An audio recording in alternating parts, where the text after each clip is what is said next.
जिनके घर में कोई संतान नहीं थी, पत्नी का नाम धुंधली है, बड़े दुखी थे कि हमारे घर में कोई संतान क्यों नहीं होती। परेशान होकर के एक दिन अपने शरीर को त्यागने के लिए चले गए, दाह के लिए, आत्महत्या के लिए गए। नदी में कूदने ही वाले थे कि एक संत का वहां आगमन हुआ। संत ने देखा, संत तो हृदय से बड़े दयालु होते हैं, करुणावान होते हैं, सुहृद होते हैं। तो पूछ लिया ब्राह्मण को कि तुम्हारे दुख का कारण क्या है। आत्मदेव ने बताया, महाराज संतान नहीं है, वंश आगे कैसे बढ़ेगा, बेटा नहीं है। तो संत ने समझाया, अरे ब्राह्मण देवता, ये हम लोग समझते हैं कि हमारा पुत्र होगा, वंश आगे बढ़ाएगा, तर्पण करेगा, पिंडदान करेगा गया में जाकर के, तब हमारा उद्धार होगा, मोक्ष होगा। पर संत महाराज कहते हैं, ये बताइए इस दुनिया में जब आप अपना मोक्ष, अपनी मुक्ति खुद नहीं कर सकते तो आपका बेटा कहाँ से करेगा। यहाँ हर व्यक्ति का अपना कर्म है, अपने कर्म के द्वारा व्यक्ति अगला जन्म उसकी मुक्ति होगी या उसे जन्म मिलेगा या उसे भगवान की प्राप्ति होगी, ये सब उसके कर्मों पर निर्भर करता है। और महाराज किसको वंश चलाना कहते हो आप? क्या मृत्यु के उपरांत दीवार पर, घर की दीवार पर एक फोटो लटका देना, क्या यही वंश चलाना है? पोता आएगा तब तक वहाँ फोटो रखी रहेगी घर पर, उसे लगेगा कि यहाँ तो दादाजी की फोटो थोड़ा सा अच्छी नहीं लग रही, लोग आते हैं तो यहाँ तो एक अच्छी सी सीनरी होनी चाहिए। फोटो हटा के उसने स्टोर रूम में, कमरा में रख दी। पोते का बेटा आया, उसने साफ सफाई करी, वहाँ देखा तो उसके बाद उसको लगा ये जगह घेर रही है, इससे अच्छा इसको जाकर कहीं कूड़ादान में डाल दिया। ऐसे करते करते वंश जैसे आगे बढ़ता है, धीरे धीरे सब भूल जाते, क्या ये वंश चलाना है? हे ब्राह्मण देवता, अगर सचमुच तुम्हें संतान चाहिए, पुत्र चाहिए, तो ठाकुर जी को अपना पुत्र बनाओ, बेटा बनाओ, बेटी बनाओ, माता बनाओ, पिता बनाओ। भगवान तो सब कुछ बनने को तैयार है, हर संबंध निभाने को तैयार, आपको बस वो संबंध निभाना पड़ेगा।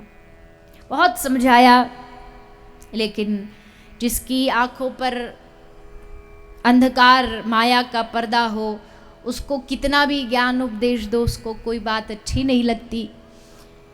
सर्प के खाए हुए व्यक्ति को मीठा भी खिलाओगे तो कड़वा ही लगेगा। संत ने जो उसकी मस्तिष्क की रेखा थी उसे पढ़ के बता दिया कि तुम्हारे 7 अगले जन्मों तक कोई संतान नहीं है।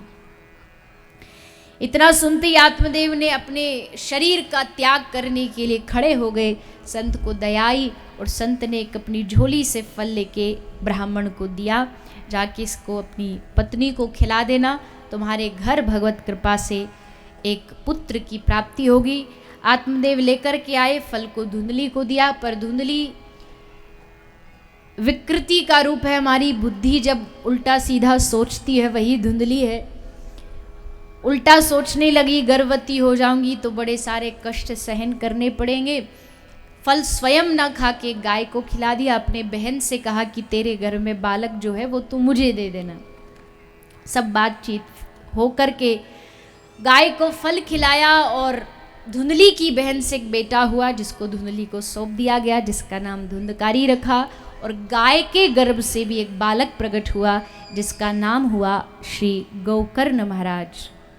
दोनों भाई बड़े होने लगे, एक दूसरे के विपरीत हैं। गोकर्ण महाराज आत्मज्ञानी हैं, महान पंडित है। धुंधकारी एकदम विपरीत है, पाप में उसकी वृत्ति है, मारता है, पीटता है, लोगों से छीनता है, यही सब दिन उसका दिनचर्या है। आत्मदेव ब्राह्मण बड़े दुखी हुए, संत की बात याद आई। संत ने कहा था, बेटा जिनके पुत्र नहीं है वो तो दुखी है ही, पर जिनके पुत्र हैं उनसे जाके पूछो वो कौन सा सुखी है। आज मन में आया घर को छोड़ के चला जाऊं, पर अभी भी मन में मोह फंसा है।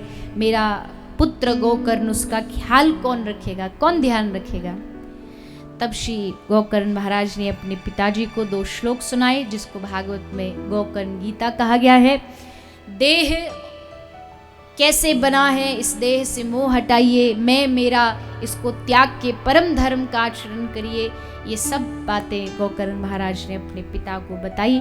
पिताजी के मन में वैराग आया, वन में जाके भजन किया और भगवान को प्राप्त कर लिया। पीछे से धुंधली ने भी शरीर का त्याग कर दिया, धुंधकारी वेश्याओं के साथ रहने लगा। वेश्याओं ने मिलकर के धुंधकारी को मारा और मर के एक राक्षस बना, और उसी राक्षस योनि से उद्धार के लिए गोकर्ण महाराज ने अपने गांव में श्रीमद् भागवत का आयोजन कराया।